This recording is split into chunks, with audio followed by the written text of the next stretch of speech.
Então, bom dia a todos. Vamos dar prosseguimento ao nosso curso, né, de cultivares transgênicas e edição gênica no melhoramento de plantas. Hoje, o tópico da nossa aula é aspectos legais e biossegurança. Então, nós vamos falar um pouco sobre a parte das leis que regem a pesquisa e a utilização de organismos geneticamente modificados no Brasil, e bem como um pouco sobre a parte de biossegurança, né, as normas que regem a utilização desses organismos e alimentos, né. Bom, primeiramente, vamos voltar 2 aulas atrás. Eu apliquei, então, um questionário para vocês. Nem todos responderam, né, mas lembrando que a resposta do questionário está associada com o controle de presença no curso. Eram 3 questões simples, aquela aula sobre histórico e aspectos práticos. Então, só dando uma passada aqui, porque eu vi que algumas pessoas tiveram ainda algumas dúvidas quando responderam. A primeira questão era com relação à tolerância a herbicidas, marque as alternativas que julgar incorretas. Então, a primeira alternativa, o herbicida Roundup, fórmula comercial do glifosato, atua inibindo a síntese de aminoácidos aromáticos. É uma resposta correta. Atua na enzima EPS-PS, que é uma enzima que está associada com a produção de compostos fenólicos compostos aromáticos que estão na via desses aminoácidos aromáticos. Então, a resposta correta. A tolerância ao glifosato é o único evento transgênico associado com tolerância a herbicidas aprovado no Brasil. Com certeza está errada, né? Nós falamos sobre vários outros herbicidas que estão, outros cultivares resistentes a herbicidas, como, por exemplo, glifosinato de amônio, de camba, tem 2,4-D, então tem várias outras possibilidades. A resistência a herbicidas, então essa aqui, né, incorreta. A resistência a herbicidas é uma característica comum a algumas espécies de plantas. Essa aqui muita gente teve dúvida, mas está incorreta. A gente falou sobre tolerância e resistência. Nós falamos que tem várias espécies que têm uma tolerância alta a herbicidas, mas a resistência geralmente é induzida em biótipos dentro de uma espécie. Então, a espécie, naturalmente, ela tem um grau de suscetibilidade, mas existem dentro da espécie, ocorrem a partir de mutações, biótipos que posteriormente são selecionados, que são resistentes. Então, essa também estaria incorreta. Após o aparecimento de biótipos de plantas daninhas resistentes ao glifosato, uma alternativa seria utilizar cultivares resistentes a outros tipos de herbicida. É uma resposta correta, já que na área, por exemplo, nós temos uma espécie que é resistente, um biótipo de espécie resistente ao glifosato, por exemplo, leiteiro, a gente viu alguns lá, algumas espécies de amarantos, capim margoso. Então, nesse caso, seria interessante se tiver disponível uma outra cultivar que tem resistência a outro tipo de herbicida, para se fazer o controle. Então, é uma resposta correta. Biótipos de plantas daninhas resistentes ao glifosato, como a buva e o capim margoso, podem ser levadas para outras áreas através de sementes de soja e implementos contaminados. Correto. Uma das coisas que a gente falou, para evitar a proliferação, né, a chegada desses biótipos resistentes, é interessante comprar sementes certificadas, sementes que sejam limpas, né, que não tenham inóculo de outras espécies daninhas, incluindo essas espécies que têm resistência. E também questão de implementos, né? Se você utiliza implemento numa área que tem algum biótipo resistente, você pode levar estruturas propagativas para uma outra área e contaminar uma outra área também. Então, também está correto. A tecnologia RR, Roundup Ready, elimina o uso de herbicidas nas lavouras de soja, milho e algodão. Com certeza que não, né? Está incorreta. A ideia é reduzir e facilitar o manejo. Então, você diminui, ao invés de ter que fazer várias aplicações de diferentes tipos de herbicida, a ideia é você utilizar um só e utilizar menos aplicações. Então, com isso, você permitiria um manejo mais simples e um melhor controle das plantas daninhas, mas não elimina a utilização dos herbicidas. Beleza, pessoal? Alguma dúvida? Bom, vamos para a segunda questão. Com relação à resistência a insetos, marque as alternativas que julgar corretas. Então, o desenvolvimento de cultivares resistentes a pragas pode ser realizado apenas por meio de transgenia. Eu vi que teve uma pessoa que ficou em dúvida nessa aqui. Não é verdade, essa está incorreta. A gente trabalha, a transgenia é uma última opção. Então, primeiro a gente trabalha com resistência a partir de cruzamentos. Trabalha com cruzamentos dentro da espécie, às vezes espécies relacionadas também é muito utilizado. Tomate, por exemplo, se utiliza muito cruzamento com outras espécies do gênero Solano para poder conseguir resistência a pragas e doenças. Então, a transgenia é uma última opção, quando não existe realmente variabilidade genética para a espécie. Então, está incorreto. Deve ser reservado 10% da área da lavoura do milho para a área de refúgio. Para as culturas de soja, algodão e cana-de-açúcar, recomenda-se 20% da área. Correto. A gente falou bastante sobre a área de refúgio, então, para o milho são 10%, plantado com milho convencional. Para a soja, algodão e cana são 20%. Lembrando que tem que ter no máximo 800 metros entre uma planta transgênica com a área de refúgio. Então, essa aqui está correta.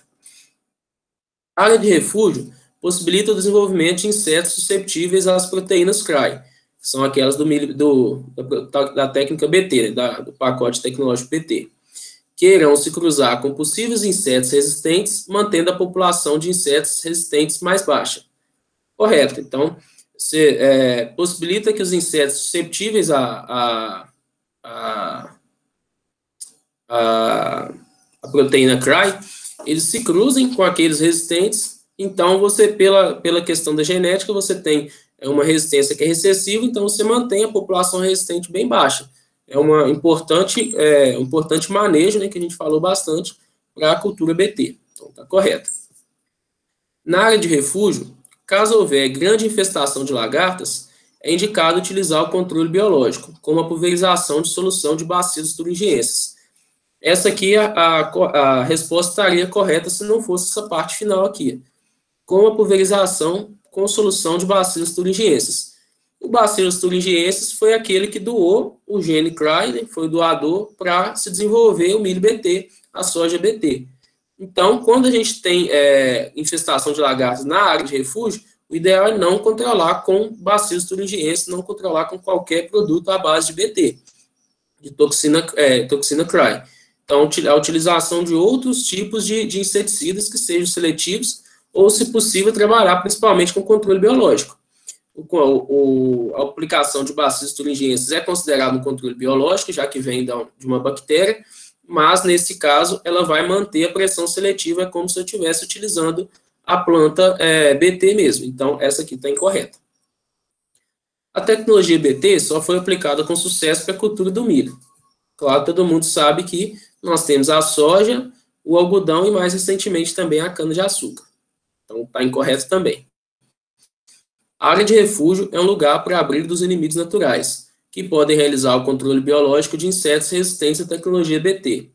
Não é bem isso, né? A área de refúgio é uma área de abrigo para os insetos que são susceptíveis à tecnologia BT. Como a gente falou nessa questão de cima aqui, para que esses susceptíveis se cruzem com os resistentes e aí mantenha a população de resistentes baixa. Teoricamente, os inimigos naturais eles vão estar presentes em toda a área, já que eles não são atacados pela tecnologia BT. Então, teoricamente, né, o controle biológico vai continuar atuando tanto na área de refúgio quanto na área transgênica. Beleza? E a última questão aqui marca a alternativa incorreta. Vamos lá, as alternativas. Há uma chance maior de fluxo gênico entre cultivares transgênicas convencionais na cultura do milho em relação à cultura da soja. Correto. Pelo sistema reprodutivo da espécie. Enquanto que o milho é uma espécie alógama, que tem polinização pelo vento, também por animais, por insetos, a soja é uma espécie autógama, ela faz autofecundação. A taxa de cruzamento da soja é muito pequena, abaixo de 1%. O milho praticamente só faz fecundação cruzada. Inclusive, dependendo da cultivar, pode ter sistema de autoincompatibilidade. Então, é correto. O milho é o que tem a maior chance de fluxo gênico, por isso a gente tem até o conceito da área de coexistência, que é da próxima questão. O conceito de coexistência está relacionado com evitar a contaminação de lavouras não transgênicas com pólen de cultivares transgênicos. Também está correta. Então, a gente falou sobre o milho, já até questionou o porquê de não existir essa necessidade de coexistência em lavouras de algodão, por exemplo, que é uma espécie que pode fazer, tem taxa variável de cruzamento, mas para o milho ele é necessário. Feijão transgênico resistente ao vírus do mosaico dourado, desenvolvido pela Embrapa, não foi colocado em comercialização, pois apresenta risco para a saúde humana. Essa aqui está errada. Ele foi liberado em 2011, chegou a ser anunciado que seria comercializado, mas a Embrapa, parte da Embrapa, alguns pesquisadores eram a favor dele ser liberado, mas optou-se por não liberar ele inicialmente, porque, apesar de ser resistente ao vírus do mosaico dourado, ele era suscetível a um outro tipo de vírus. Isso poderia comprometer o sucesso desse feijão transgênico. Então, se eu não me engano, é um carlavírus. Então, eles resolveram retirar, continuaram na pesquisa com esse feijão, e agora, mais recentemente, em 2019, foi anunciado novamente que estava em processo de multiplicação e que entraria na safra 2020. Não chegou a entrar, pelo que eu sei, mas mais pela questão de aceitação pelo público. Os produtores estavam ainda com receio de começar a cultivar esse feijão, já que é um alimento muito comum no Brasil, poderia sofrer algum receio por parte do público consumidor. Então, a Embrapa parece que está investindo mais em marketing, em esclarecimento sobre esse produto, antes de realmente colocar ele no mercado. Então, essa aqui está incorreta. E a última questão: plantio de 10 linhas de milho não transgênico ao redor da lavoura de transgênicos não é suficiente para proteger a lavoura de milho de outras propriedades. Também está incorreta. A gente viu na aula que, além dos 10 linhas de milho, precisa de 20 ou 30 metros, agora até me esqueci, acho que são 30 metros, até chegar em uma lavoura que não seja transgênica, uma lavoura convencional. Então, só as 10 linhas não são suficientes, precisa ter um maior espaço também. Ou então, se não tiver as 10 linhas, 100 metros até uma outra plantação de milho não transgênico. Pessoal. Ô, professor. Sim? Uma dúvida aí nessa questão. Aí está falando que o plantio de 10 linhas de milho não transgênico ao redor da lavoura, ele não é suficiente. Ou seja, eu vou precisar adotar outras. No caso, tem a questão do restante do espaço que eu preciso considerar, né? Para poder, perfeito, a partir daí, sim, considerar suficiente. Então, nesse caso, a alternativa ela está certa, não? Ao invés de estar incorreta? Sim, está correta. Eu falei incorreta? Foi. Aí eu desculpa. Não, desculpa, eu devo ter falado incorreta mesmo. É porque eu estava pensando que seria essa, não é de marcar, mas ela está correta, com certeza. Beleza, valeu. Desculpa a confusão. Está correta porque é necessário, além das 10 linhas de milho, uma área vazia, que eu não lembro se é 10 ou 20 ou 30 metros, agora eu acabei me esquecendo. Mas é isso mesmo. Obrigado por avisar aí. Bom, gente, vamos então entrar no assunto da aula de hoje, que é biossegurança e organismos geneticamente modificados e aspectos legais, né? Então, a Anvisa, ela define biossegurança como sendo condição de segurança alcançada por um conjunto de ações destinadas a prevenir, controlar, reduzir e eliminar riscos inerentes às atividades que podem comprometer a saúde humana, animal e o meio ambiente. Então, são ações, ações que são tomadas para evitar qualquer tipo de risco, para qualquer organismo vivo e também para o meio ambiente. Então, é uma área importante, tanto na pesquisa quanto na segurança pública, né, na saúde pública, e está muito associado com organismos geneticamente modificados, já que a gente viu que a gente trabalha com organismos vivos, com genes de organismos, e alguns deles têm potencial de risco, então nós temos que avaliar bem esses riscos. Bom, fazendo um breve histórico, nós falamos na última aula que em 1972, Paul Berg ele fez a primeira ação de combinar materiais genéticos de duas espécies diferentes. Ele combinou o DNA de um vírus com o plasmídio de uma bactéria E. coli. Então, ele foi o primeiro a trabalhar com o início da tecnologia de DNA recombinante. Isso em 72. Depois, em 73 e 74, nós vimos que outros pesquisadores começaram a trabalhar com essa técnica. Então, conseguiram, por exemplo, transformar uma bactéria com genes de resistência a antibiótico de duas bactérias diferentes. Isso já em 74, o mesmo Paul Berg, ele marcou uma reunião, né, da Academia Nacional de Ciências dos Estados Unidos para discutir sobre os potenciais riscos da tecnologia DNA recombinante. Então, ele próprio, que começou a desenvolver a técnica, ele viu que essa técnica teria potenciais riscos para muitas áreas. Então, teria que ser discutida e teria que ser trabalhado com bastante critério. Então, ele levantou essa reunião, foi a primeira reunião, então, associada com a tecnologia DNA recombinante.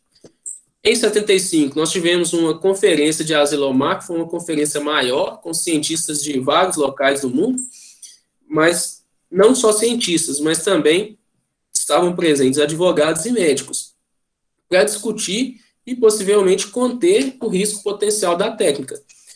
É uma técnica que mostrava-se muito promissora, mas também se mostrava que teria que ser trabalhada com muito critério para que não houvessem problemas depois, sejam eles de que ordem e de que maneira. Em 76, o National Institutes of Health dos Estados Unidos desenvolveu o primeiro manual com regras para uso da tecnologia DNA recombinante. Isso, então, a nível mundial. No Brasil, a primeira legislação, realmente, que trabalhou com a questão da engenharia genética, na tecnologia DNA recombinante, ela veio em 1995. Começo de 95. Então, aqui, regulamenta, estabelece normas para o uso das técnicas de engenharia genética e liberação no meio ambiente de organismos geneticamente modificados. Isso praticamente 20 anos depois, lá dos encontros e das primeiras discussões iniciadas por Paul Berg. Então, essa foi a primeira lei e criou, inclusive, a Comissão Técnica Nacional de Biossegurança, o CTN-Bio. A gente vai falar bastante sobre ele na aula de hoje. Então, foi criado o CTN-Bio nessa lei que 8974, mas ele foi realmente implementado com o decreto 1752 ao final de 95. Criado, então, regulamenta que dispõe sobre a veiculação, competência e composição da Comissão Técnica Nacional de Biossegurança, o CTN-Bio. Então, esse site aqui, essa é uma foto do site do CTN-Bio, é um órgão que permanece até hoje, e é ele que trabalha com todos os aspectos, regulamenta todos os aspectos de biossegurança no Brasil, incluindo, então, o trabalho com organismos geneticamente modificados. A CTN-Bio, então, ela é vinculada ao Ministério da Ciência e Tecnologia, foi assim criada, né? Possui caráter tanto consultivo quanto deliberativo, quer dizer que ela pode servir para informar, mas também ela decide coisas, ela é um órgão deliberativo e é aquele órgão máximo hoje que trabalha com essa questão da biossegurança. Originalmente tinha 18 membros. Dentre esses membros haviam todos doutores e que eram especialistas em diferentes áreas, sendo 2 da área de saúde humana, 2 da área animal, 2 da área vegetal, 2 da área do meio ambiente e mais alguns outros especialistas também, como defesa do consumidor e outras áreas. Essa CTN-Bio foi responsável por propor a Política Nacional de Biossegurança, que visava, então, acompanhar o desenvolvimento e progresso científico da biossegurança no país. Então, todos os aspectos de pesquisa e desenvolvimento associados com biossegurança, então, estavam associados agora à CTN-Bio. Foi um órgão, então, muito importante para a pesquisa no Brasil e para o desenvolvimento de vários setores, como, por exemplo, a agricultura, já que hoje a gente sabe que a agricultura bebe muito da fonte dos organismos geneticamente modificados. Tem outro fato também que foi responsável por propor o Código de Ética de Manipulações Genéticas. Esse órgão, então, ele é responsável ainda por normatizar, então, criar normas para trabalho, com desenvolvimento, para comercialização, tudo mais, e regulamentar, então, trabalhar na regulamentação desses organismos geneticamente modificados. Além disso, ele também é responsável por estabelecer os mecanismos para criar as comissões internas de biossegurança de cada instituição. Então, a partir daí, toda instituição que trabalharia com pesquisa que tem algum risco, alguma coisa associada à biossegurança, deveriam, então, criar uma comissão interna de biossegurança para regulamentar as atividades de pesquisa, e essas comissões seriam, então, vamos dizer assim, subordinadas ao CTN-Bio, elas que fariam um intermédio entre a CTN-Bio e os pesquisadores nas áreas, como, por exemplo, a área de manipulação genética. Além disso, é responsável o CTN-Bio por emitir parecer técnico sobre qualquer liberação de organismo geneticamente modificado no Brasil. Então, tanto a pesquisa quanto a comercialização e o uso de organismos geneticamente modificados, de cultivares transgênicas, de micro-organismos transgênicos, seja qual tipo for, eles são feitos pela CTN-Bio. Então, a gente vê que a liberação de cultivares transgênicos no Brasil, ela tem vários passos. A gente já falou um pouco sobre a questão do desenvolvimento de cultivares transgênicos, né? Mas, quando se pensa na liberação, são necessárias várias informações a serem levadas ao CTN-Bio, para que o CTN-Bio avalie, posteriormente libere as cultivares transgênicas e outros organismos transgênicos. Aqui ficou transgências, mas é transgênico. Por exemplo, com relação ao gene, que é o gene que vai ser doado para a espécie, nós temos que ter informações sobre a função desse gene. Então, como que esse gene atua na espécie doadora, que tipo de proteína ele desenvolve, as informações sobre estabilidade e nível de expressão gênica desse gene, agora no transgênio, então como que ele qual que é o padrão de expressão dele, se ele é estável, se ele é variável, se esse gene vai provocar alteração de outros genes dentro do organismo transgênico. Então a gente sabe que ocorrem quando os genes geralmente estão dentro de uma cadeia, dentro de uma via metabólica, e a ação de um gene pode servir para alterar a atuação de outros genes, pode inibir, pode aumentar a expressão. Então, é importante ter informações se ocorre algum tipo de alteração em outros genes no organismo. Se a inserção desse gene no genoma do hospedeiro, do organismo transgênico, pode levar a algum risco de mutagênese. Então, a gente sabe que esse gene vai ser inserido em algum ponto dentro do genoma da espécie, do genoma do organismo. Onde ela inserir, ela pode provocar alguma alteração. Então, a gente tem que também estudar o risco de qualquer possibilidade de mutagênese. A gente já falou sobre isso aqui, e é necessário ter, então, informações sobre toxicidade, alergenicidade dos produtos desenvolvidos a partir desse organismo transgênico. Então, se for para a soja, por exemplo, se a soja, o farelo da soja, o óleo da soja, ou qualquer outro produto, vai levar algum tipo de toxicidade ou alergenicidade para humanos e para animais. É também necessário falar sobre informações sobre a digestibilidade do produto desse gene e também sobre a taxa de glicosilação do produto desse gene. Então, são muitas informações. Com relação à espécie a ser transformada geneticamente, que foi transformada e que deve ser liberada, é importante se pensar sobre o escape. O escape seria a fuga desse gene, né, a transferência desse gene, desse transgênio, para outras plantas. Então, por exemplo, é necessário entender o grau de domesticação da espécie, qual é o estado, então, de domesticação daquela espécie, informações sobre a dispersão do pólen, então, qual que é a taxa de dispersão, a distância, quais são os organismos que levam à polinização, possibilidade de cruzamento com espécies invasoras, isso aqui é muito importante. Se eu tenho uma espécie transgênica, um novo transgênico, e ele tem uma possibilidade de cruzamento com espécies invasoras, é um grande problema, porque ele pode levar à criação se ocorrer o cruzamento, esse transgênio pode ser transferido, então, para uma nova espécie que for compatível.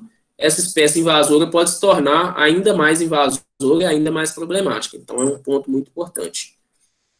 Tantos potenciais ao meio ambiente e à biodiversidade pela produção do produto desse gene ou de qualquer outra alteração que ocorra na espécie. Então, é importante pensar nesse sentido. Potencial de produzir plantas mais persistentes ou invasoras. Então, a espécie transformada, ela pode, dependendo da situação, se tornar também uma espécie invasora. Então, tudo isso tem que ser estudado e tem que ser informado ao CTN-Bio no processo de liberação das cultivares. Com relação à dispersão de pólen, é importante ressaltar a questão da possibilidade de hibridação com a mesma espécie ou com espécies correlacionadas. Então, aqui é a questão de desenvolver esse transgênio ser transferido para populações naturais, por exemplo, da espécie, ou para outras espécies correlacionadas, incluindo o que a gente falou sobre espécies invasoras. Então, todos esses são pontos importantes. É interessante a gente perceber que nem todos os riscos podem ser identificados ou considerados antes da liberação da cultivar. Então, são feitos vários estudos, mas a gente tem que considerar que existem riscos que só vão ser encontrados após o tempo de uso dessa espécie. Já que a gente sabe, por exemplo, que existe uma complexidade muito grande nos ecossistemas, e estudar esses ecossistemas, e principalmente estudar espécies específicas dentro de um ecossistema é muito complicado você extrapolar isso por tudo. Então, esses riscos podem aparecer depois. Por isso é necessário fazer um monitoramento dos riscos subsequentes. Então, mesmo que uma cultivar transgênica ela seja liberada hoje, ela precisa ser monitorada com o tempo, e se com o tempo for descoberto qualquer outro risco, seja para o ecossistema, seja para humanos, seja para outros animais, ela terá que ser revista, pode ser procurada, a gente vai falar um pouquinho sobre isso depois, lá no finalzinho, mas aí, medidas que podem mitigar esse risco, ou ela pode até ser, a autorização de comercialização pode ser revogada. Novos riscos, então, podem surgir com o aumento da frequência e da dimensão da área de liberação. Os estudos, eles procuram prever o máximo de riscos possíveis, mas existem aqueles que podem surgir só em outras situações, por exemplo, uma produção em uma área muito maior, ou com o tempo de produção de plantio daquela cultivar transgênica também podem aparecer. Ó, tudo tranquilo até aqui?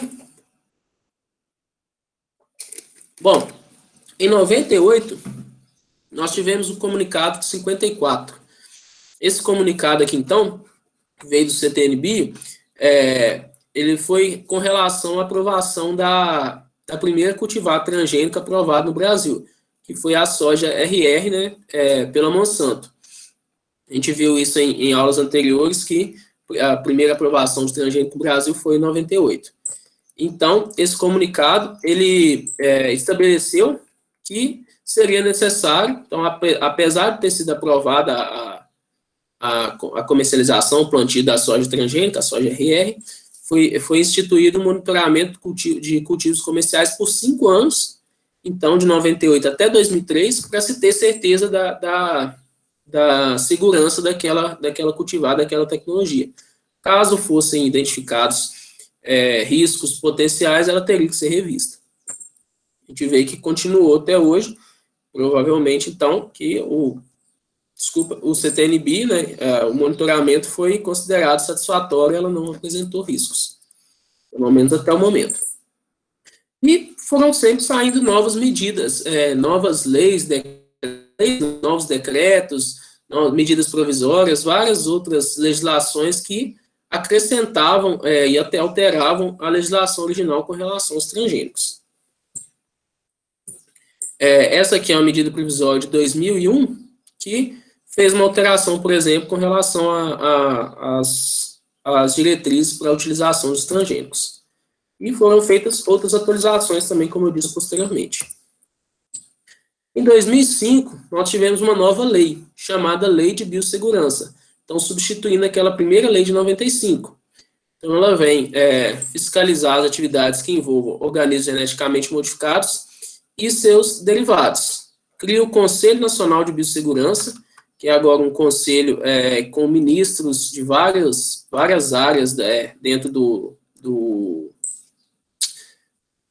da presidência, né? Vários ministros, vários ministérios, e reestrutura também a CTN-Bio, aumenta o número de membros, por exemplo.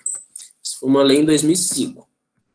Então, ela criou o Conselho Nacional de Biossegurança, que ele consistia do ministro da Casa Civil, ministro da Ciência e Tecnologia, ministro do Desenvolvimento Agrário, ministro da Agricultura, Pecuária e Abastecimento, ministro da Justiça, ministro da Saúde, do Meio Ambiente, Desenvolvimento, Indústria e Comércio Exterior, Relações Exteriores, Defesa e a secretário especial de Agricultura e Pesca, que era vinculado também à presidência.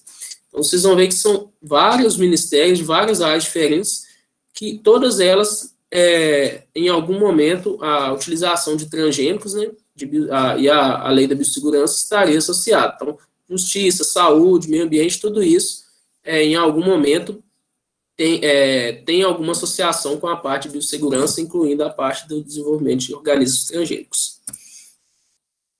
Essa comissão, então, esse Conselho Nacional de Biossegurança, ele se manifesta em 3 ocasiões. Uma é por solicitação do CTN-Bio, por algum motivo.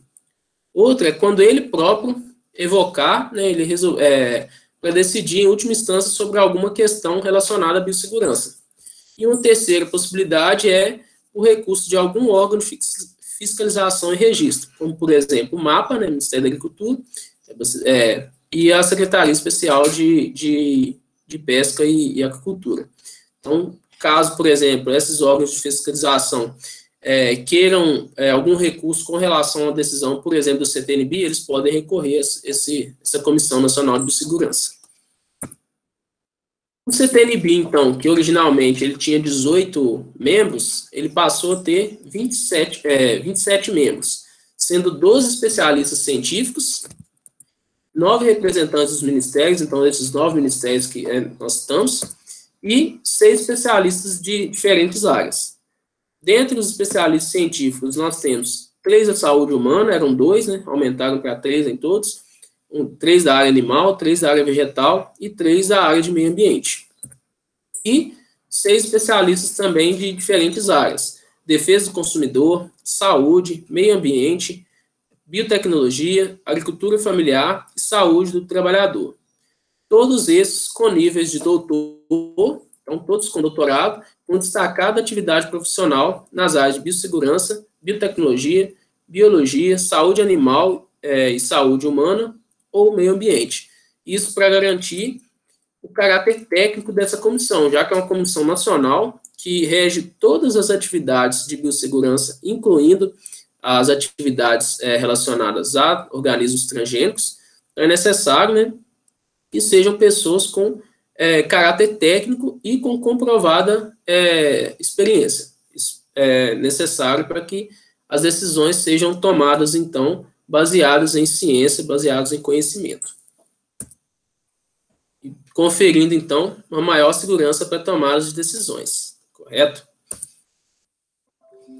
Bom, outros órgãos e entidades de registro e fiscalização que foram instituídas para trabalhar na área de biossegurança, nós temos em diferentes ministérios e também diretamente ligados à presidência da República. No caso do Ministério da Saúde, nós temos a Anvisa. No caso do Ministério da Agricultura, nós temos a Coordenação de Biossegurança. E para o Ministério do Meio Ambiente, nós temos o IBAMA. Além disso, associada diretamente à presidência, nós temos também a Secretaria Especial de Agricultura e Pesca. Esses 4 órgãos, então, eles têm caráter de registro e fiscalização com relação a áreas de biossegurança. Eles têm como atividade, algumas das atividades, fiscalizar atividades de pesquisa de organismos transgênicos e seus derivados, registrar e fiscalizar também para liberação comercial, então, tanto a parte de desenvolvimento e pesquisa, quanto a parte comercial, emitir autorização de importação também de organismos ou derivados transgênicos, e aplicação de penalidades previstas na Lei 11.105, essa lei da biossegurança. Além disso, eles vão atuar subsidiando o CTN-Bio para definir quesitos da avaliação de biossegurança de OGMs e derivados. Então, eles trabalhando em conjunto com o CTN-Bio. Nós falamos sobre a Comissão Interna de Biossegurança, que são aquelas comissões criadas dentro de cada instituição de pesquisa. Elas foram instituídas lá na lei de 95, mas teve algumas alterações. Então, é necessário, como já disse, que toda instituição que esteja trabalhando com engenharia genética, com tecnologia de DNA recombinante, seja para pesquisa, seja para utilização, ela precisa de ter uma comissão interna de biossegurança. É necessário que seja indicado um técnico responsável por toda a instituição, então a universidade, seja a Embrapa, seja Fiocruz, seja uma empresa privada, ela precisa ter esse técnico e essa comissão para cuidar de qualquer aspecto relacionado à biossegurança dos projetos. Então, seja na parte de engenharia genética, mas também em outras partes, como, por exemplo, mais para o final, a gente vai falar a questão hoje de células-tronco. Pesquisa com células-tronco também é necessário ter comissão de biossegurança. Bom, nessa lei, então, 11.105, no artigo 40, tem uma determinação importante. Os alimentos e ingredientes alimentares destinados ao consumo humano ou animal que contenham ou sejam produzidos a partir de organismos geneticamente modificados ou derivados desses organismos deverão conter informações nesse sentido em seus rótulos, conforme o regulamento. Então, essa lei instituiu a rotulagem dos alimentos geneticamente modificados. A partir daí, então, todo alimento que tenha origem em algum transgênico, seja o alimento ou parte desse alimento, ou algum derivado de um organismo transgênico que entre nesse alimento, ele precisa ser rotulado. O símbolo, vocês provavelmente já conhecem, é esse aqui. Parece uma placa de trânsito, mas na verdade é um símbolo que indica que o alimento tem alguma origem em organismo geneticamente modificado. Essa rotulagem, na verdade, já tinha sido regulada por um decreto em 2003, e aí ela foi tornada lei. Então, a obrigatoriedade da rotulagem desses produtos que contém acima de 1% de organismos geneticamente modificados. Então, sejam eles vendidos embalados, a granel ou in natura. Qualquer tipo de alimento tem que ser rotulado se tiver mais de 1% de organismo geneticamente modificado na sua composição.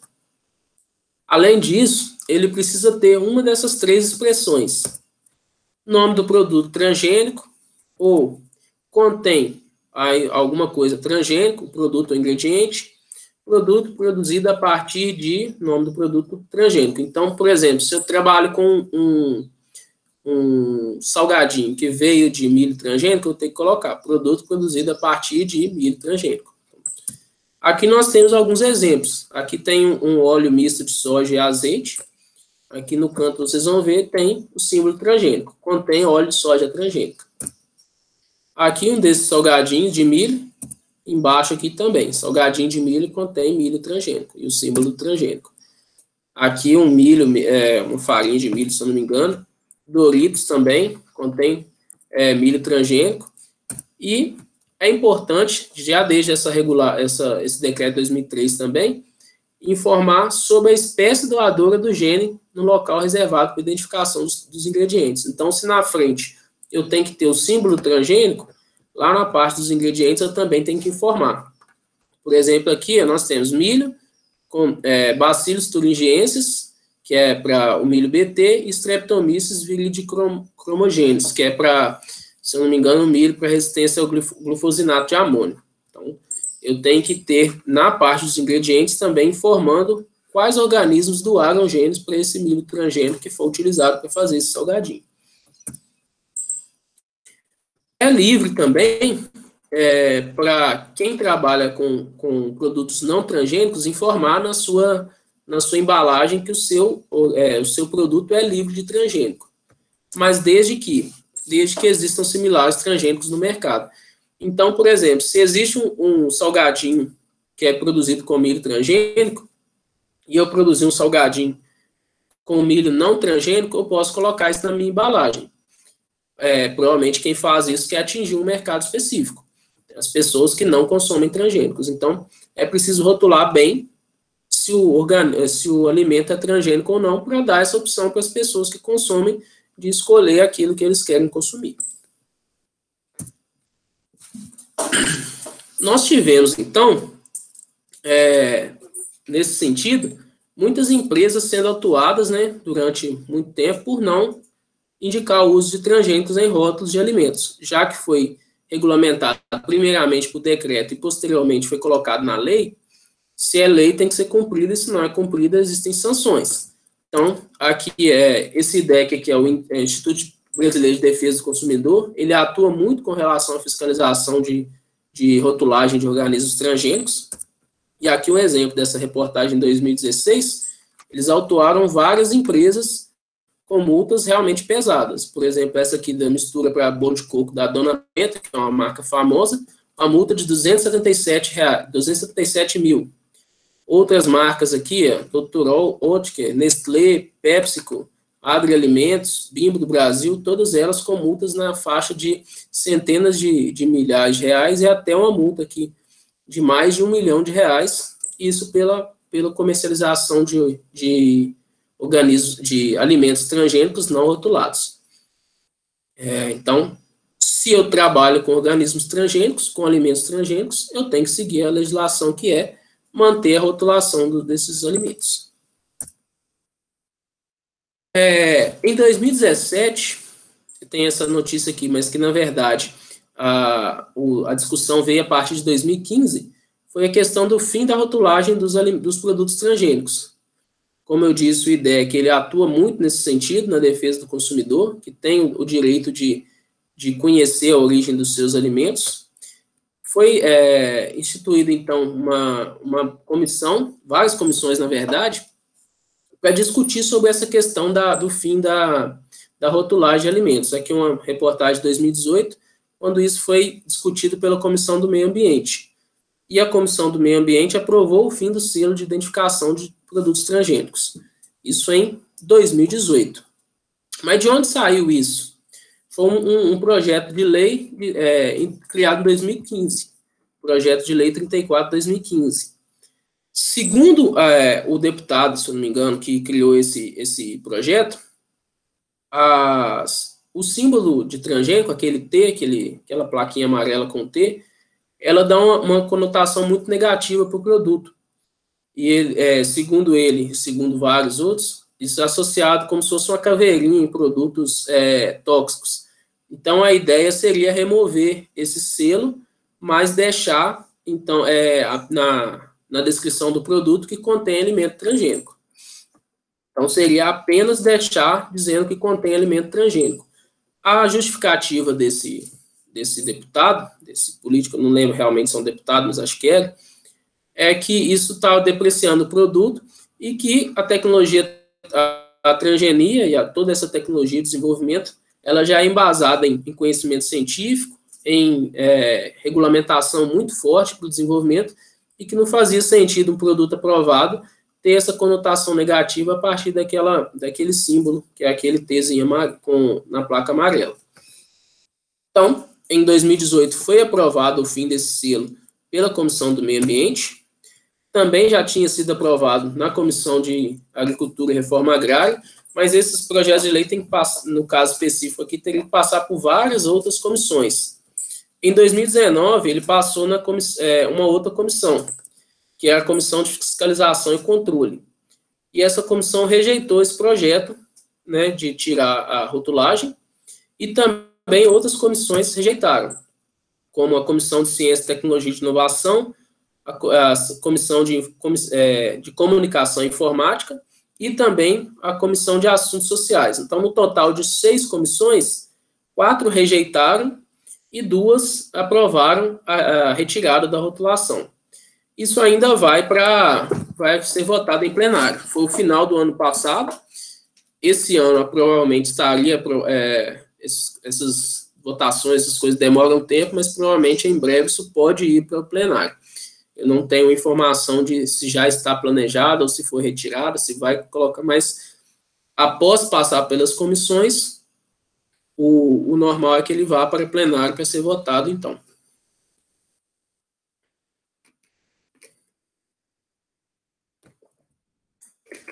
Além de todas essas atribuições que nós falamos associadas com a Lei de Biossegurança, a 11.105, essa lei também instituiu a pesquisa de células-tronco, pesquisa com células-tronco embrionárias no Brasil.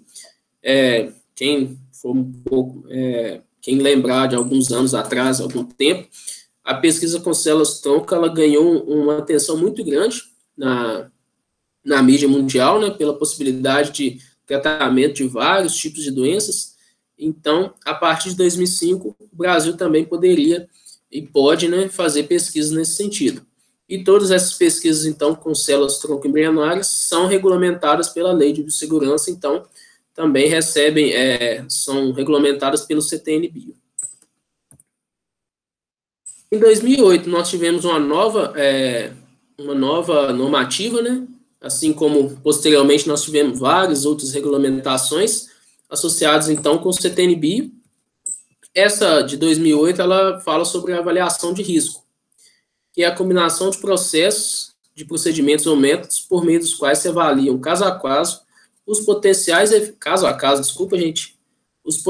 efeitos da liberação comercial de organismos geneticamente modificados e seus derivados para o ambiente e para a saúde humana e animal. Então, uma etapa a mais, né, que é a avaliação de risco para a questão da liberação desses organismos. Além de rotular também o que são os derivados dos organismos geneticamente modificados, né, produtos obtidos a partir de qualquer organismo geneticamente modificado e que não possuem capacidade autônoma de replicação ou que não contenha forma viável de organismo geneticamente modificado.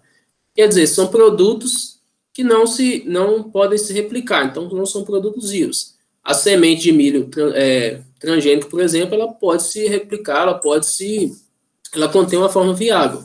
Agora, por exemplo, o óleo de soja, ele não vai ter capacidade de se replicar, então ele é considerado um derivado de organismo geneticamente modificado. Mas os derivados também têm que ser rotulados, também têm que passar por várias etapas, mas quando você tem já o organismo geneticamente modificado aprovado, a aprovação do derivado fica muito mais simples. E define, então, como risco, probabilidade de ocorrência de efeito adverso. Qualquer tipo de efeito adverso que possa ocorrer com relação à utilização de um organismo geneticamente modificado, ele tem que ser considerado e tem que ser avaliado, principalmente com a possibilidade de se mitigar esse risco. Caso ele não possa ser mitigado, isso pode levar à revogação ou ao cancelamento de uma aprovação de uma comercialização de um OGM. Institui também monitoramento pós-liberação comercial, um conjunto de processos após a cultivar ser aprovado ou após o organismo ser aprovado, para acompanhamento dos efeitos decorrentes dessa liberação comercial, tanto do organismo quanto dos seus derivados, sobre ambiente, saúde humana e animal. Com isso, como eu disse, né, essa autorização pode ser suspensa ou revogada de acordo com os resultados do monitoramento pós-liberação comercial ou novas pesquisas científicas, novos conhecimentos que são desenvolvidos, né, a partir da ciência, que possam atestar qualquer tipo de risco e um risco que não possa ser controlado, não possa ser mitigado. Então, reforçando que mesmo que uma cultivar transgênica ou qualquer outro tipo de organismo transgênico seja liberado, se aparecerem novos riscos, o monitoramento possa mostrar qualquer tipo de informação ou qualquer tipo de pesquisa que for gerada, que leve a uma nova classificação, uma nova possibilidade de risco desse organismo, ele pode ser, então, a sua autorização pode ser revogada ou suspensa. Aqui falam também sobre alguns requisitos para a proposta de comercialização de um OGM, que vai bem parecido com o que já tinha sido feito lá no começo. Por exemplo, informações relativas ao organismo, né, ao organismo hospedeiro, como, por exemplo, o tipo de evento, né, a gente fala evento, é o transgênico que vai ser inserido naquela espécie, qual que é o objetivo dele, para que ele vai ser utilizado, se é para facilitar o controle de plantas daninhas, para controlar espécies de insetos, se é para facilitar algum tipo de manejo, qual que é a utilização dessa espécie também, se ela é para produção animal, se é para produção de alimentos, se é para utilização em biorremediação, alguma coisa assim. Informações sobre os genes introduzidos, então, como a gente falou lá no começo, questão de expressão, da estabilidade do gene, do produto final, e, no caso também, do gene no seu organismo de origem. Então, por exemplo, se eu utilizei uma bactéria para poder desenvolver uma cultivar, eu tenho que ter informações sobre esse gene lá na bactéria. O mapa genético da utilização da transformação, então a gente fala de mapa genético, é a estrutura daquele plasmídio que foi utilizado, então, se possível, o sequenciamento daquele plasmídio, provavelmente é necessário, a questão dos genes que existem no plasmídio, a gente tem utilização, às vezes, de plasmídios com algum tipo de gene de resistência a antibiótico para fazer a seleção, então isso tem que ser informado, onde estão os promotores, todas as estruturas que compõem aquele plasmídio têm que ser informadas. Caracterização molecular do inserto, então, quantas cópias foram inseridas no genoma do hospedeiro, então pode ocorrer de se inserir mais de uma. Qual que é a localização, então, onde que foi inserido aquele gene, eu até falei isso no começo da aula, dependendo de onde ele foi inserido, ele pode alterar algum gene, por exemplo, se ele foi inserido no meio de um gene, ele pode tirar a função daquele gene, e essa função pode estar associada com alguma coisa importante, provavelmente vai estar dentro do organismo, então essa informação de localização também é importante. Ela não é fácil de ser conseguida, então não é obrigatório, mas se for possível. A sequência completa também do organismo, então você tem que fazer um sequenciamento completo, até para poder estudar e ver se tem algum tipo de alteração. E, claro, informações com relação à expressão do produto. Como que ele é expresso, se ele é estável, se ele não é estável, que tipo de produto, se é uma proteína, se é um metabólito, o que ele vai alterar, desculpa, se é uma proteína, se é uma enzima, o que ela vai fazer dentro do organismo. Todas essas informações são necessárias para se ter para o CTN-Bio fazer o seu parecer de modo mais técnico possível, incluindo também, que eu ia esquecendo de falar, padrão de herança da característica. Essa resolução, ela pontua várias questões com relação a essas avaliações, então, de risco. Por exemplo, com relação à avaliação à saúde humana e animal através da produção de alimentos de origem transgênica, tem que se informar sobre o histórico de uso na alimentação do organismo doador e espécies que se alimentam dele. Então, por exemplo, se eu trabalhei com a utilização de um gene que veio de uma outra espécie de planta, eu tenho que ter um histórico, se essa planta é utilizada para alimentação, quais espécies se alimentam delas, isso tudo vai formar uma informação mais completa. Nós temos vários outros pontos. Possíveis efeitos na cadeia alimentar humana e animal pela ingestão dos organismos geneticamente modificados. Então, o que isso pode levar de ocorrência, né, tanto para humanos quanto os animais. Diferença na composição nutricional da cultivar transgênica. Então, se a inserção de um gene exógeno vai alterar a composição nutricional, proteína, minerais, açúcares, tudo isso tem que ser avaliado. Alterações relativas ao desempenho do animal alimentado com ração ou com qualquer coisa de origem transgênica. Então, você, por exemplo, fizer a soja e o milho que são utilizados para ração animal, eu tenho que avaliar essa utilização desse novo transgênico em pelo menos 2 gerações do organismo que eu vou utilizar, seja suínos, aves, e inclui toda uma avaliação nutricional desses animais que estão sendo alimentados com o produto transgênico. Estabilidade, a digestão e processo industrial também do produto associado com esse transgênico. Isso aqui é bem importante, possíveis efeitos deletérios em animais prenhes e potencial teratogênico, quer dizer, potencial de causar qualquer tipo de alteração no desenvolvimento desses animais, isso em animais modelos, né? Então, quando a gente fala, transgênico causa câncer, transgênico causa uma série de coisas, um dos requisitos que está nessa resolução é avaliar, por exemplo, qualquer tipo de malformação que possa ser gerada pela ingestão desses organismos transgênicos, desses alimentos transgênicos. Conclusão de análises imunológicas e histológicas de tecidos relevantes, especialmente do trato digestivo, isso também em organismos experimentais, em organismos utilizados como ratos, por exemplo. Capacidade do organismo geneticamente modificado, né, a cultivar ou qualquer outro tipo de organismo, de produzir toxinas ou metabólitos que causem efeitos adversos. Isso aí com certeza teria que ter, né? Avaliações toxicológicas e farmacológicas realizadas em animais experimentais.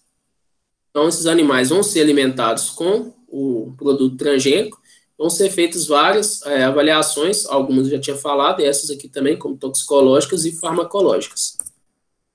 Similaridade com alergênicos conhecidos, relatando possíveis reações alérgicas em animais experimentais. A gente falou isso também lá na aula de desenvolvimento de cultivares transgênicas. Mas além da avaliação inicial, fazer bioinformática e tudo mais, tem que ser feito também os testes em laboratório para ver se realmente não existe reação alérgica. No caso de, agora, avaliação de risco ao meio ambiente. Aqui a gente fala plantas porque tem protocolos específicos para outros tipos de organismos. Nós temos área de ocorrência natural da espécie, ancestrais e parentes, né? Todas as espécies que podem ser relacionadas, principalmente a questão de cruzamentos. Histórico de cultivo, informação de possibilidade de hibridação com outras espécies e possível vantagem seletiva do transgênio. Isso aqui é bem interessante. A gente até falou um pouco sobre isso quando a gente falou lá no começo da aula, a questão das espécies invasoras. Se esse transgênio pode levar a um potencial de vantagem seletiva no ambiente natural ou no ambiente eutropizado, isso tem que ser visto com muito critério, porque a espécie que vai ser utilizada para a produção, uma cultivar, ela pode acabar se tornando também uma espécie invasora com potencial até maior. Então, tudo isso tem que ser avaliado com muito critério. Possíveis efeitos em organismos indicadores. Aí tem vários organismos indicadores, por exemplo, simbiontes, predadores, polinizadores, parasitas ou competidores desse organismo geneticamente modificado nos ecossistemas onde se pretende o cultivo. Então, eu vou avaliar a ação desse alimento transgênico, dessa cultivar transgênica, em diferentes organismos para buscar possibilidade de qualquer efeito adverso.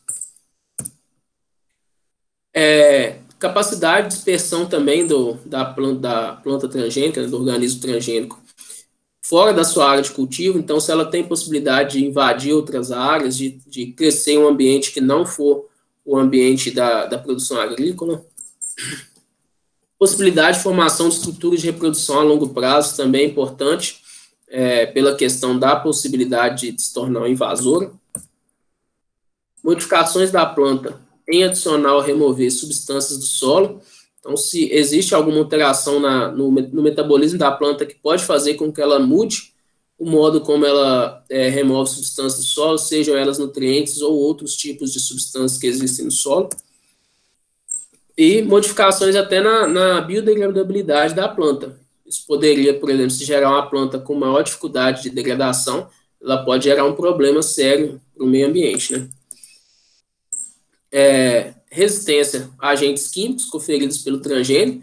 É claro que no caso das cultivares resistentes a herbicidas nós vamos ter, então tem que ser bem avaliado como que isso vai ser levado para o campo, já que elas têm essa resistência ao produto químico. Histórico de uso em outros países, então como que, se ela já foi aprovada em outros países, ou se foi reprovada, se foi reprovada, por que ela foi reprovada, qual que é o risco que foi identificado. Tudo isso vai dando um suporte para o CTN-Bio dar o seu parecer.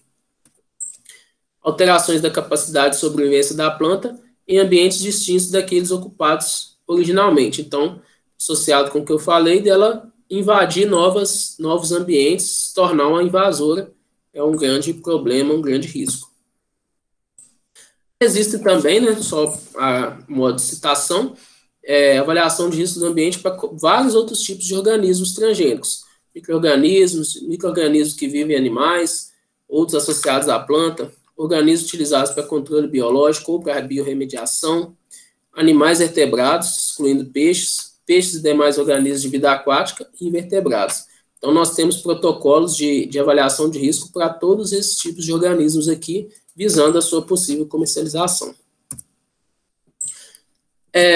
CTN-Bio, em uma das suas atribuições, ele promove consulta pública de proposta de liberação comercial por 30 dias, então abre uma chamada para você participar de uma consulta pública sobre a liberação de um novo organismo geneticamente modificado.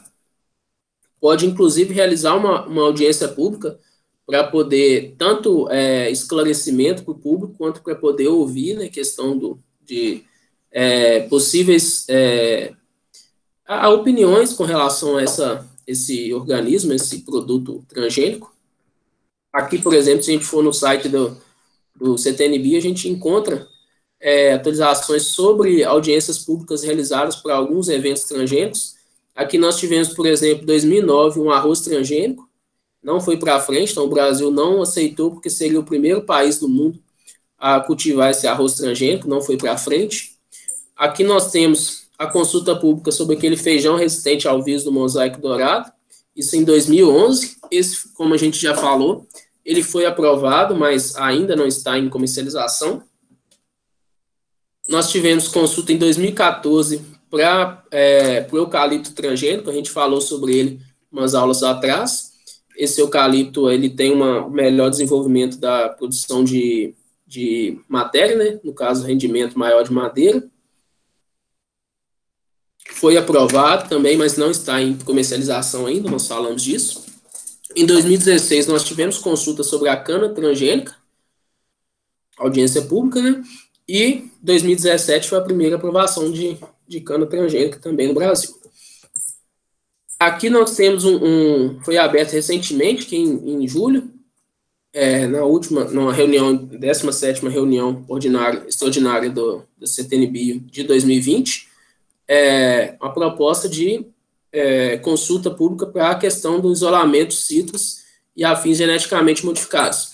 Existe, a Embrapa desenvolveu, agora não lembro realmente se foi a Embrapa ou se foi a AC, mas a tecnologia brasileira, desenvolvimento de citros resistentes ao cancro e ao amarelinho, são duas doenças que podem levar a grandes problemas nos pomares de citros. Já foi desenvolvido, mas ainda está em processo de avaliação, e essa consulta pública foi aberta recentemente para avaliar essa questão de isolamento de citros, já que para trabalhar com citros é um pouco mais complicado, porque ele é polinizado por abelhas principalmente. Então, a questão do escape, né, do fluxo gênico é muito mais complicado do que em outras espécies.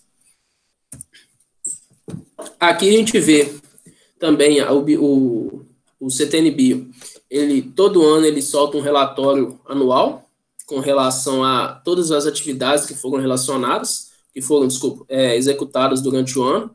Então, esse aqui, o último relatório de 2019, fala que em 2019 foram liberados 16 organismos geneticamente modificados aqui no Brasil. Vários deles são cultivares transgênicos.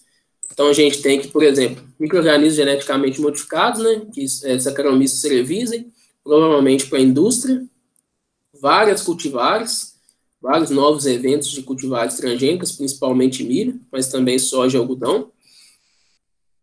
A gente destaca aqui também alguns organismos geneticamente modificados para a indústria, por exemplo, um aqui para a produção animal, fermentação industrial, né? E outro para a produção de etanol, provavelmente etanol de segunda geração, né? Aquele a partir da celulose, a gente até comentou sobre isso outro dia. Uma levedura também, Saccharomyces cerevisiae, para a produção de esteviol, que é uma molécula para a indústria. Alguns derivados de micro-organismos geneticamente modificados, a gente falou disso, não foi necessariamente liberado, provavelmente já foi em algum momento o organismo, mas aqui é apenas produtos desses organismos, como, por exemplo, a substilisina e a treonina granulada. Então, são produtos, provavelmente aqui são bioreatores, né, bactérias ou leveduras utilizadas para transformadas geneticamente e utilizadas para a produção de alguma molécula de interesse. Além disso, nós tivemos também, importante aqui, uma nova cana-de-açúcar resistente a insetos. A gente já falou anteriormente sobre a cana-de-açúcar resistente a insetos, né, principalmente a Diatreus acaralis. Por que são desenvolvidos novas cultivares? Porque nós temos cultivares específicas para cada tipo de ambiente. Tem cultivares para ambientes, por exemplo, as duas que já estão comercializadas, uma é para um ambiente com a maior utilização de insumos, então a melhor adubação e tudo mais, e outra, cultivar, ela já aceita condições um pouco menos ótimas, vamos dizer assim, não tão ideais de fertilização, de fertilidade, por exemplo.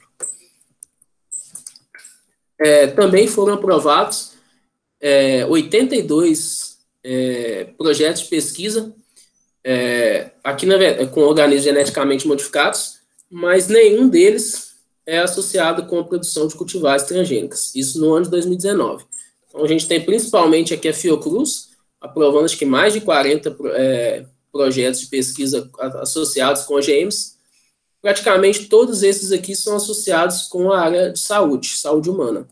Então, nós temos vários, alguns deles com associação com produção para a indústria, mas praticamente todos os projetos associados com transgênicos no Brasil, aprovados em 2019, estão associados com saúde humana.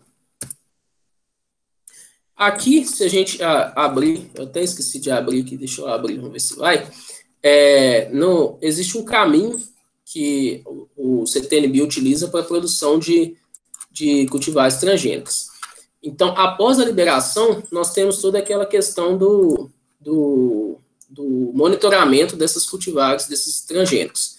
Então, eu falo aqui, após a liberação comercial, tem que ser submetido um plano de monitoramento ou uma requisição de isenção de monitoramento. Ela vai ser avaliada. Se for aceita a requisição de isenção, o processo é finalizado.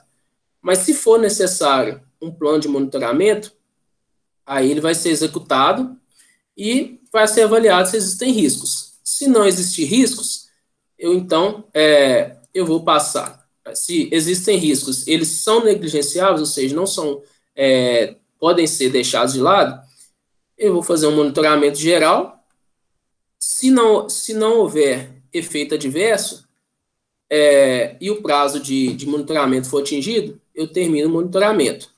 Se houver um efeito adverso, eu vou ter que fazer um relatório técnico, fazer uma relação com a biossegurança desse organismo geneticamente modificado, se for possível, fazer uma experimentação científica, confirmando, então, a casualidade entre o efeito adverso e o organismo geneticamente modificado. Se for realmente confirmado, então, que tem associação com o risco e a utilização desse organismo geneticamente modificado, eu tenho que ter algum tipo de mitigação, algum processo que eu possa mitigar esse risco. Se não houver, eu tenho que suspender ou revogar essa decisão sobre liberação comercial. Se houver, eu vou ter que passar, então, para fazer essa mitigação. Então, são vários passos aqui. Se eu fizer a mitigação, monitorar, e esse monitoramento for positivo, quer dizer que foi realmente mitigado, eu vou finalizar esse monitoramento, vou manter a minha cultivar ou o meu organismo transgênico. Se o efeito adverso permanecer, eu tenho que revogar novamente. Então, o que está mostrando aqui? Que apesar de um cultivar transgênico ou um organismo transgênico ser liberado, ele provavelmente vai ter que passar por um processo de monitoramento e, dependendo dos resultados desse monitoramento, ele tem que ser submetido a algum tipo de mitigação de riscos.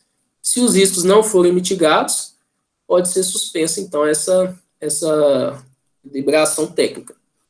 Quer dizer que continua sendo necessário fazer o monitoramento dessas cultivares, desses produtos transgênicos.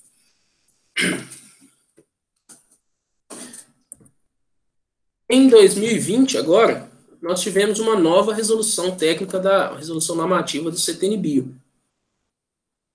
E essa resolução está causando bastante discussão e recebeu bastantes críticas por boa parte da mídia e de órgãos que se preocupam ou estão diretamente ligados à questão dos organismos geneticamente modificados.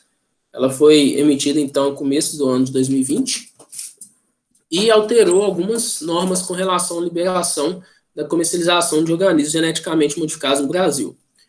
O IDEC, que nós já vínhamos falando, Instituto Brasileiro de Defesa do Consumidor, ele está sempre de olho e regulamentando, né, a questão do cultivo, do consumo de organismos transgênicos no Brasil. fez críticas a essa nova resolução. Outros órgãos, como também saiu uma matéria na época, um repórter, um jornalista bastante conceituado dentro da época, fez um material sobre isso, que o governo está facilitando a comercialização de organismos transgênicos, diminuindo o detalhamento sobre as informações que têm que ser informadas, têm que ser levadas ao CTN-Bio, quando eles fazem o pedido, né, de liberação comercial. Então, alguns trechos que foram retirados, eu li a reportagem, li algumas coisas, procurei realmente na instrução normativa, e realmente, ao que parece, elas foram retiradas, o que é algo preocupante, porque são pontos importantes nessa normativa, as normas que existiam no CTN-Bio, que são trechos retirados, então. Não seria mais necessário informar os possíveis efeitos deletérios do organismo geneticamente modificado em animais prenhes e seu potencial teratogênico, faltou aqui, seu potencial de gerar problemas no feto. Então, essa era uma informação importante que, aparentemente, a partir de agora não é necessária. Capacidade do organismo de produzir toxinas ou metabólitos que causem efeitos adversos ao consumidor, animal ou humano, relatando as evidências experimentais. Possíveis efeitos na cadeia alimentar humana e animal pela ingestão de organismos geneticamente modificados e seus derivados. E alterações relativas ao desempenho do animal alimentado por OGMs. Então, vocês veem que são trechos importantes que dão informações realmente relevantes para se tomar uma decisão técnica com relação à liberação de organismos transgênicos. Não quer dizer que novos transgênicos liberados a partir de 2020 sejam ou não seguros, mas que as decisões agora são embasadas em uma menor quantidade de informações. E algumas dessas informações, acredito eu, que são realmente relevantes, principalmente essa questão da possibilidade de gerar problemas, né, em desenvolvimento de fetos de animais, né? Essa aqui é uma informação que eu acho que dá uma segurança muito grande para a liberação de um transgênico, mas todos esses 4 pontos aqui acho que são importantes e, ao que parece, realmente foram retirados dessa normatização do CTN-Bio e que dá provavelmente vai levar a maiores críticas a esses pareceres favoráveis em relação a cultivares transgênicas e outros tipos de organismos transgênicos pela CTN-Bio. É um problema, muita gente está discutindo em relação a isso, e eu acredito que isso pode ser discutido e votado em um momento posterior, já que é algo que está associado com a saúde humana e saúde do meio ambiente também. Então, é algo que a gente tem que ter bastante critério para se discutir e talvez rever também. Bom, gente, para finalizar, então, essa aula, nós vamos falar rapidamente sobre a questão da proteção dos cultivares transgênicos. Quem fez melhoramento provavelmente já viu isso em algum momento, mas a gente relembra aqui um pouco. Em 96, nós tivemos a publicação da Lei da Propriedade Intelectual, que é uma lei que regula, por exemplo, a questão de produção de patentes no Brasil. Essa lei, então, Lei 9279 de 96. Essa lei institui que 3 requisitos para se pedir proteção de propriedade intelectual, se pedir patentes de algum produto ou processo. Tem que ter o requisito novidade, então tem que ser algo que ainda não existia.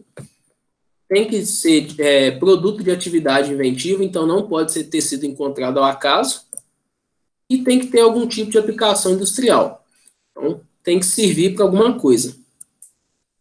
Se atender a esses 3 requisitos, a invenção ou um modelo de uso pode ser patenteável. Por essa lei, não são considerados invenções nem modelo de utilidade, aqui é uma definição importante, o todo ou qualquer parte de seres vivos naturais e materiais biológicos encontrados na natureza, ou ainda que deles isolados, inclusive, que está errado, o genoma ou germoplasma de qualquer ser vivo natural e os processos biológicos, ou seja, está dizendo que qualquer tipo de organismo vivo não é considerado invenção nem modelo de utilidade. Aí, uma outra parte aqui, não são patenteáveis, então, o todo ou qualquer parte de seres vivos, exceto micro-organismos genéticos, desculpa, exceto micro-organismos transgênicos que atendam aos 3 requisitos de patenteabilidade, que a gente falou agora: novidade, atividade inventiva e aplicação industrial, e que não sejam mera descoberta. Então, essa lei de propriedade intelectual só permitia que o único organismo vivo que poderia ser patenteado são micro-organismos transgênicos, que atendam aos pré-requisitos de patenteabilidade. Cultivares transgênicas, então, não podem ser patenteadas. Então, eu posso, no caso, a gente pode patentear o transgênico, que é uma invenção, mas não posso patentear uma cultivar. Então, como que eu posso fazer para trabalhar, para proteger esses cultivares? Aqui está errado também, não posso patentear cultivar. No outro ano, desculpa, saiu a Lei 9456, em 97, que é a Lei da Proteção dos Cultivares. Então, essa lei institui que eu posso fazer minha proteção de cultivares com o objetivo de reconhecer o trabalho dos obtentores das novas cultivares. Então, quem desenvolve cultivar pode proteger aquela cultivar que foi desenvolvida para poder ganhar os royalties, que são, então, se alguém quiser comercializar uma cultivar que eu desenvolvi, ela pode comercializar, desde que ela me pague por isso. Então, eu estou assegurando que quem desenvolve a nova tecnologia, que é a nova cultivar, ela receba por isso.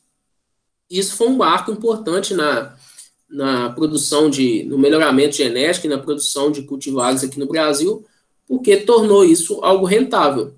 Se eu desenvolvo, eu tenho o direito de cobrar por ela e que outras pessoas me paguem também para poder desenvolver, para poder multiplicar, para poder vender. Então, isso foi um marco importante. Não é obrigatório, mas dificilmente você vai produzir uma cultivar e não vai protegê-la, porque você vai gastar dinheiro para desenvolver, muitas vezes muito dinheiro, e aí, se você não proteger, você pode deixar de ganhar dinheiro com ela. Então, atualmente, nós temos 2 modos de proteger a propriedade intelectual com relação às cultivares transgênicas. Eu tenho a proteção de toda a planta, que é pela lei da proteção de cultivares, então, e só o transgênico, que é aquele gene que foi inserido, eu tenho, então, uma patente com ele. Então, por exemplo, se eu pegar uma cultivada TMG, que é uma empresa que vende sementes de soja, que é uma cultivar transgênica RR, por exemplo, RR2, RR1, a empresa TMG, ela tem a proteção da cultivar. Mas o transgênio, o evento RR2, por exemplo, é patenteado pela Monsanto. Então, quando eu compro essa semente da TMG, que é RR, eu estou pagando pela proteção de cultivar da TMG, mas estou pagando pela patente também, que a TMG vai ter que repassar para a Monsanto. Ela paga uma parcela ou faz um pagamento anual, não sei como que é, mas a TMG, para comercializar a soja RR, ela tem que pagar a Monsanto por essa venda, que é o que a gente chama de royalties. Então, no Brasil, a gente tem 2 tipos de proteção de cultivar, de proteção à propriedade intelectual, quando a gente fala em cultivares transgênicas. Eu tenho a lei da proteção de cultivar para a planta toda, mas especificamente para os eventos transgênicos eu tenho a patente. Bom, gente, aqui 2 textos que eu utilizei que são muito bons para falar sobre a questão da biossegurança. Estou aberto a dúvidas para quem tiver.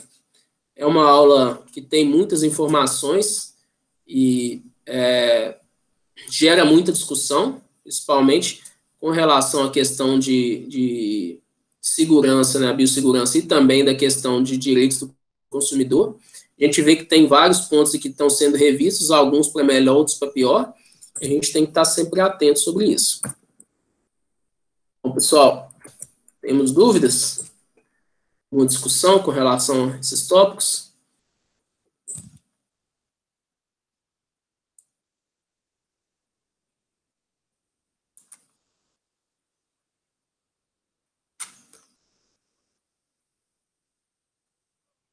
Elane, não estou te ouvindo. Alguém consegue ouvir, Elane?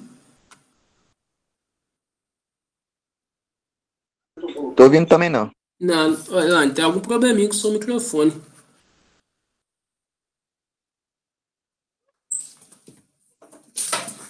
Ainda não. Ah, tem pergunta aqui também. Você pode tentar escrever, Elaine, se o seu microfone não estiver funcionando, e mandar pela pesquisa aqui, pelo chat. Enquanto isso, deixa eu ver a questão de Felipe aqui. Sementes transgênicas, conseguimos guardar e plantar novamente? Ou ficamos refém da empresa que vende essa semente? Bom, depende do tipo da cultivar. Lembrando que quem fez melhoramento vai lembrar que sementes de plantas autógamas, geralmente a gente pode plantar e colher e plantar de novo, porque elas mantêm o seu potencial genético. No caso da cana também, que é feito por propagação vegetativa, eu também posso comprar e plantar de novo, né? Eu posso utilizar, então, para poder fazer um novo plantio. Espécies de propagação vegetativa não são indicadas fazer muitos plantios consecutivos, mas eu posso fazer sim. Agora, realmente, existe vamos dizer assim, a expressão de fica refém da empresa, principalmente para o milho e algodão, que perdem muito o seu potencial produtivo se eu colher uma semente transgênica, mas não só a transgênica, né? Qualquer híbrido que eu trabalhe, um híbrido de milho, mesmo que não seja transgênico, se eu colher a semente e plantar de novo, a gente vai lembrar que o híbrido tem expressão muito grande de heterose. Quando eu colho essa semente, a semente vai ser uma semente F2, então a heterose cai muito. Eu vou ter um potencial produtivo muito baixo. Então, essa questão de ficar refém da empresa não é específico da cultivar transgênica, mas é específico do tipo de cultivar, no caso, os híbridos. Quando eu trabalho com populações, por exemplo, cultivares que são, na verdade, podem ser compostos, podem ser variedades de polinização aberta, eu posso, desde que eu colha uma amostra representativa, eu posso plantar, colher e plantar de novo. Só que você não vai achar no mercado grandes empresas trabalhando, por exemplo, com a produção de variedades de polinização aberta, no caso do milho. Você pode até achar uma empresa pública, por exemplo, a Embrapa, a universidade, vão até desenvolver. Agora, continuando aqui, que falta para desmistificar que o transgênico pode ser consumido com segurança? Bom, a gente viu que hoje, esse ano, saiu algumas medidas que vão ajudar a fazer com que ele não seja visto com segurança. Foram retirados da legislação alguns pontos que são importantes. Por exemplo, a questão de testes para verificar o potencial de afetar o desenvolvimento de organismos, como, por exemplo, animais controle, ratos, outros tipos. Isso é uma informação importante e quando você tira essa informação, não quer dizer que o transgênico passa a produzir aquele efeito. Passa a ser problema pode levar a desenvolvimento, afetar o desenvolvimento dos organismos. Mas não quer dizer que ele pode não ter esse problema, mas não é garantido que não tenha. Então, é um risco a mais. Com isso, diminui um pouco a questão da segurança. Quanto mais informações a gente tem, melhor a informação, melhor a aceitação pelo público. Aí fala aqui que tem uma reportagem, mostrou 50 pesquisadores fizeram um estudo que alimentos à base de transgênico não faz mal. Tem muitos estudos, mas, por exemplo, lá no começo a gente falou que teve um estudo em 2013, 2012, não sei, lá na França, que dizia que os camundongos alimentados com milho transgênico desenvolviam câncer numa taxa muito mais alta. Isso gerou um rebuliço total no mundo todo. A comunidade europeia chegou a anunciar que poderia rever o consumo de organismos transgênicos. O estudo foi retirado porque foi dito que ele não tinha, os resultados não davam embasamento para ele, para dar aquelas conclusões. Existem vários outros estudos que dizem que existe, que é saudável. Agora, por que continua tendo gente pensando que não é saudável, que não é seguro? Muita informação errada. Como a gente falou lá no comecinho do curso, se tem gente que acha que tem medo de consumir DNA, como é que ela vai saber que o transgênico é seguro se ela não sabe que DNA é seguro, já que o DNA está presente em todas as células? Precisa de informação. Existe o marketing de todas as empresas, mas existe também o marketing contrário. não é nada errado de uma pessoa querer não consumir transgênico. Uma pessoa não quer consumir transgênico, a outra não quer consumir só orgânicos ou só agroecológicos, todo mundo tem o direito. Agora, o que não pode é atacar um tipo de consumo utilizando informações que não sejam verdade. Eu acho que esse é um ponto importante, é conscientização. Informação hoje a gente sabe que não só na parte de transgênico, mas em qualquer outra área. Para cada informação correta, tem várias que são incorretas, que são disseminadas como sendo incorretas. Elaine, você consegue? Seria interessante você contar a sua experiência. Professor... Agora está funcionando. Está me ouvindo agora? Tá, fica à vontade. Então, vamos lá. Bom dia a todo mundo. O que aconteceu com a gente aqui? Foi desenvolvido um mamão transgênico para resistência à mancha anelar, que é uma doença que acaba danificando a produção de mamão. E é uma das nossas frutas pesquisadas aqui na unidade. E, assim, a experiência do Centene Bio que eu queria falar para vocês foi o que eu via no laboratório, porque eu trabalho em laboratório de pós-colheita. Então, eu precisava avaliar esses frutos. Só para vocês terem uma ideia, nenhum estudante tocava nos frutos, só eu. Tinha uma placa enorme na frente do laboratório com o símbolo do transgênico.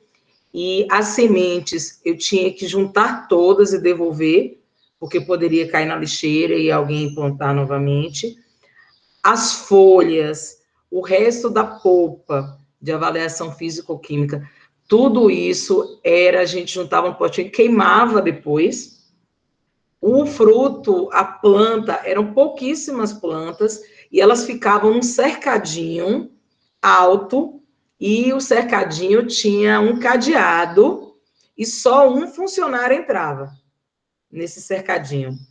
Então, assim, não era no campo nem nada, era um cercadinho à parte. Só para ele, eram pouquíssimas plantas. E tinha a chave só uma pessoa, e todo mês você tinha que responder para o CTN Bio o que você fez com o mamão, aí tinha que falar o que você colocava na planta de nutrição, quanto de água você colocava, quem entrou, quem colheu o fruto, o que foi feito com o fruto, o resultado do fruto. Isso tanto para o meu laboratório, que é análise destrutiva, quanto para os outros também, que precisavam avaliar o DNA. Era super sério. E a cobrança do CTN Bio é um trabalho muito bacana e muito rigoroso. Era isso que eu queria dividir com vocês, que às vezes a gente vê tanta regra assim, mas na prática é verdade, funciona. Eles não deixavam nenhuma outra pessoa tocar. Tanto que, assim, quando tinha avaliação de mamão transgênico, eu normalmente esvaziava o laboratório, para que não corresse o risco de alguém trocar com outro tipo de mamão, já que a gente trabalha com muito fruto de mamão aqui. Ele era exclusivo, todo o nosso trabalho. E tudo era depois queimado e enterrado. Para não correr riscos de falar, alguém pegou um mamão, alguém pegou uma semente, ou alguém comeu. Não existia esse risco. Elaine, é ótimo ver um relato real, né? A gente falando aqui, eu, por exemplo, não tenho experiência tem pouca experiência com transgênicos. Eu trabalhei com estudo de cultivares que já existem, trabalhei com parte de genética, mapeamento, tudo mais, sequenciamento, mas nunca trabalhei com experimentação realmente. E é muito interessante ver relato aí da Elaine. A Elaine tem muita experiência lá na Embrapa, né? E ter visto isso na prática, eu ouvi de alguém que trabalhou na prática e ver que realmente é uma coisa com muito critério. Você falando aí coisas que eu nem sabia. Tem que ter muito critério porque a gente ainda não sabe. A teoria, ela é muito boa e ela dá muita informação para a gente, mas essa teoria tem que ser confirmada na prática. Então, a técnica parece ser segura, todos os pontos vão ser seguidos, mas tem que ser feita a experimentação toda, com toda a biossegurança, igual a Elaine falou, para realmente falar, não, realmente é do jeito que a gente imaginava, é seguro, não faz mal, tem todos esses pontos, e aí, depois de várias pesquisas, que vai ser levado para o CTN Bio para avaliação, para posteriormente, né, a liberação comercial. Então, isso é um processo muito lento, assim como é o processo de desenvolvimento de cultivares convencionais é lento, de transgênicos é talvez ainda mais, porque você tem muito mais etapas para se fazer. Quando você trabalha com mamão normal, você vai ter provavelmente algumas análises, tem que avaliar a parte nutricional, tem uma série de coisas. Agora, quando é transgênico, você vai fazer muito mais análises, porque o risco é muito maior. A gente vai chegar lá no final, né, só com aquilo que realmente é mais seguro possível. Isso, e assim, foi exigido na época um treinamento, foi exigido a montagem na unidade de um comitê de biossegurança. Então, assim, é para vocês verem a rigorosidade do trabalho. E é um trabalho de anos. É um trabalho de anos e anos e anos, e assim, e super rígido o CTN Bio em relação a isso. Perfeito, Elaine. E, claro, tem que ser rígido mesmo, né? Porque, como a gente viu lá no começo da aula, quem criou a técnica, criou num ano, com 2 anos ele já começou a se reunir com outros colegas para avaliar a questão da segurança, porque sabia que é uma técnica que tem potencial para gerar risco. Praticamente toda pesquisa tem algum risco. E como a gente falou, é impossível a gente avaliar todo tipo de risco, mas a gente avalia o máximo possível que a gente conhece para dar a maior segurança possível de que aquilo é seguro. E, como a gente falou, depois que ele vai ser liberado, ele ainda continua sendo monitorado. E esse monitoramento vai servir para procurar novos riscos que possam aparecer com o tempo de cultivo, com o tempo de uso. Caso existir algo e ele não puder ser mitigado, não puder ser corrigido, pode ser que o produto seja retornado, não tenha, a sua licença seja revogada. Então, como a Elaine falou aí, muita coisa para se fazer.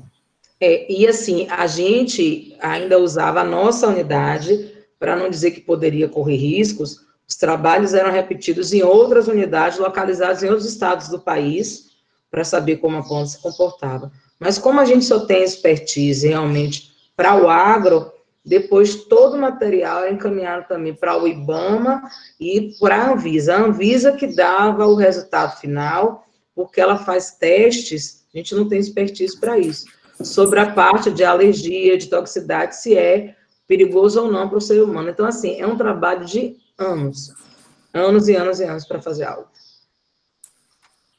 Perfeito, Elaine. É muito bom quando a gente tem um relato real de alguém que trabalha, para a gente ter realmente, é muito mais fácil quando a gente vê alguém que fala com mais propriedade, porque viu, porque viveu, para saber que realmente são muitas coisas, igual você citou aí também a questão da Anvisa, né?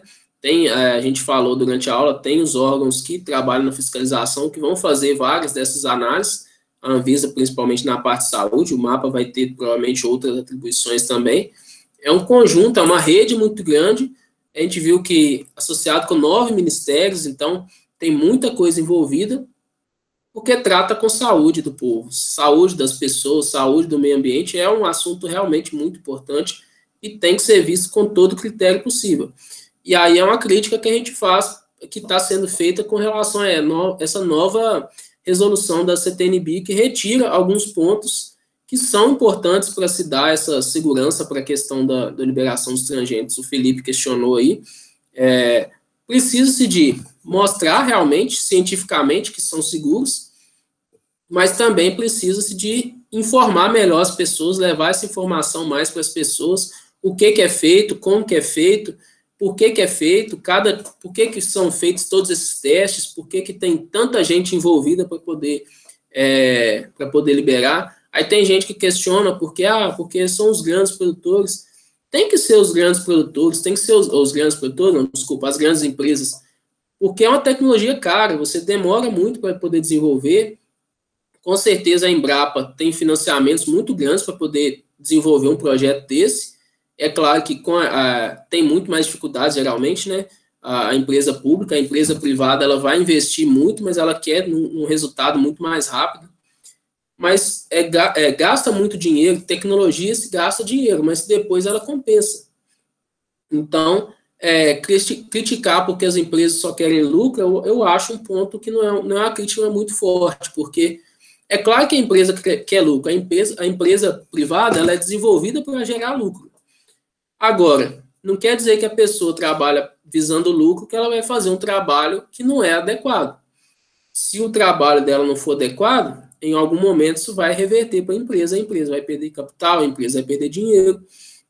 Então, se existem os órgãos que vão regulamentar, que vão fazer todo esse processo de acompanhamento, as empresas têm que trabalhar com algo que for realmente seguro, porque senão não vai passar, e se acontecer de passar algo que não for também tão seguro, ele pode chegar lá na frente e voltar.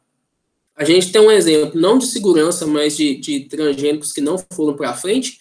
Por exemplo, um tomate, que foi o primeiro produto transgênico desenvolvido, um produto colocado no mercado, que era um tomate que ele tinha um tempo de pós-colheita mais longo.